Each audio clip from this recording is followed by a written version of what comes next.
It is one of the original 3 models of Medarot S's first collaboration of Ghost in the Shell, and also was one of the first models to release the tune-up treatment across the series of the game. It is KKS01 Muscle Borg, regraded, with a kit of radar sight, Gatling, ghost shot, biped legs, and the leg ability of charge shot, which buffs the success and power of equipped shooting parts when you have charge over a certain threshold.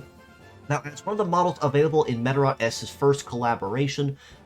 Muscle Borg brought a lot of very powerful assets to the game that made him a very powerful and dangerous force to be reckoned with. But at the same time, he is also packing a lot of weight with that heavy artillery, which could also serve as an equal weakness to him if he's not prepared properly. Radar Sight is a support-based skill that, once activated, will buff the success of himself and all allies by about 50%. In addition to this, Radar Sight will also remove any stealth or conceal effects of the enemy's side if they are active. Now, as a mention and brief reminder, success is not only your likelihood of landing hits on top of that, but in addition, it also is your likelihood of the hits landing critical hits. So the higher your success, the more likely it is that your attacks will be landed, that will successfully land, and also be immensely painful if they somehow crit. Right Arm of Gatling is a conventional shooting skill that has a scattered AoE, meaning it will damage one part normally at normal damage, and then 2 others at random at 1/3 damage each. But it is also worth noting that Gatling does also typically have a high base success, which means it has a very likelihood of not being dodged or grazed when using the attack.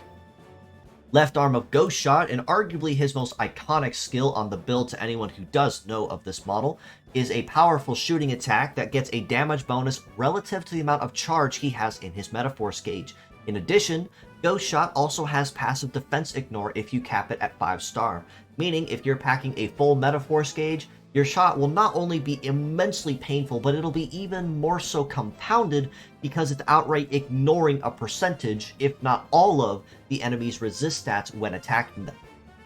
Biped legs means that he will have relatively solid coverage across all terrains, as biped legs are arguably the most well-rounded of all leg types. And when it comes to stats, he's mostly packing the armor and the weight, but his leg stats unfortunately leave a lot to be desired. His head's packing about 4,100 HP, arms about 3,500 each, and his legs at almost 4,000 means he has a very immensely healthy HP pool, as expected of a rather heavy artillery type like him. But unfortunately, his leg stats are kind of all over the place, and none of them are particularly any good, with the exception of one. A mobility of 476 is honestly terrible, kind of putting him on the same tier as tank legs, or even mid-tier tank legs, to be completely honest. So speed is most certainly not going to be Muscle Borg's emphasis once he hits the field. An evade of 464 is honestly just as terrible, as it does mean he will not be dodging or grazing a lot, and if he does, I would consider yourself absolutely lucky. A melee resist of 366 is even worse than that, as it does mean anyone that does get up close and personal in his space will absolutely murder this artillery gunner faster than he would really be able to keep it up. But he does make up for it with a very superb shoot resist at 1453, so this certainly does mean he can hold his own up close, maybe not up close and personal, but from that long-range gunner on the enemy's side, he can certainly take and return a few pot shots without it crippling him too easily. Plus, it is also worth noting that Muscle Borg is also triple heavy, which means that in addition to a number of weaknesses his legs already present, he is very, very susceptible to anyone that is using a gravity skill. That includes press, brake hammer, wide brake. The moment one of those land, it's very likely going to spell the end for him. Now when it comes to his tune-up treatments, Muscle Borg kind of takes everything that he already had, and even though he was one of the first, you really don't see a lot of major changes in how he performs, but to be completely honest, some bonuses are better than others.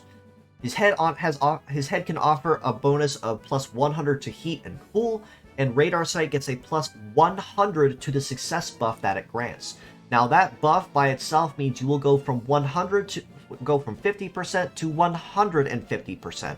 This basically means once that buff goes live, it'll basically be a blue moon that you even have an attack dodged or grazed, and you really have no excuse at that point for every hit from there being a guaranteed crit.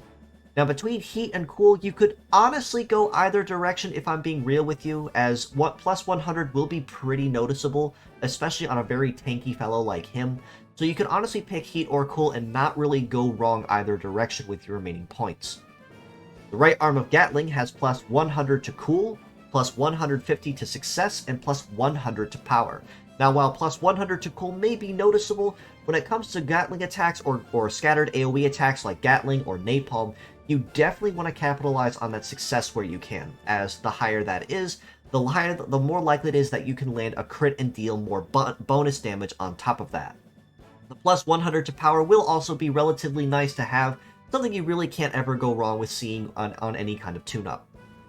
The left arm of Ghost Shot, and arguably the most powerful, but unfortunately also offers the worst possible buffs when it comes to tuning up. But with it does offer you a bonus to plus 30 to heat or cool, or a plus 30 to power. Now, honestly, like I mentioned, it is arguably his most iconic part, and anyone that did snag Muscle Borg can very easily capitalize on this basically free railgun kind of part, an anti-tank weapon, as it is immensely powerful and has incredible bonuses. But its bonuses in terms of tuning up really don't add a lot to its features. So, to be completely honest, you could honestly go heat, cool, or power, or any combination of those three, or any two of those three, and not really see any major change or difference in his performance. So even though I did mark the plus 30 to heat and power as the two main bonuses, I'd say take it at your discretion, as that plus 30 really won't be super noticeable no matter where you put it.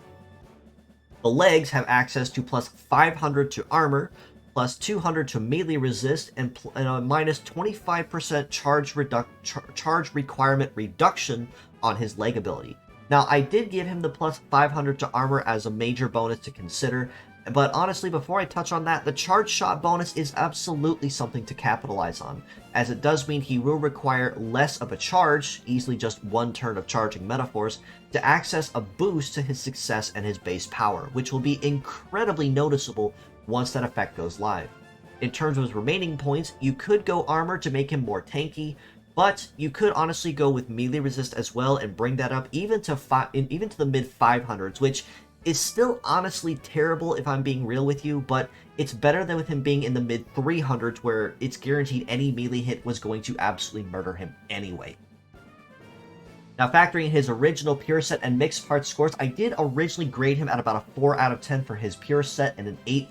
for his mixed, primarily for the fact that Ghost Shot was going to be the absolute MVP part on him, and it still truly is even today in terms of current competitive meta.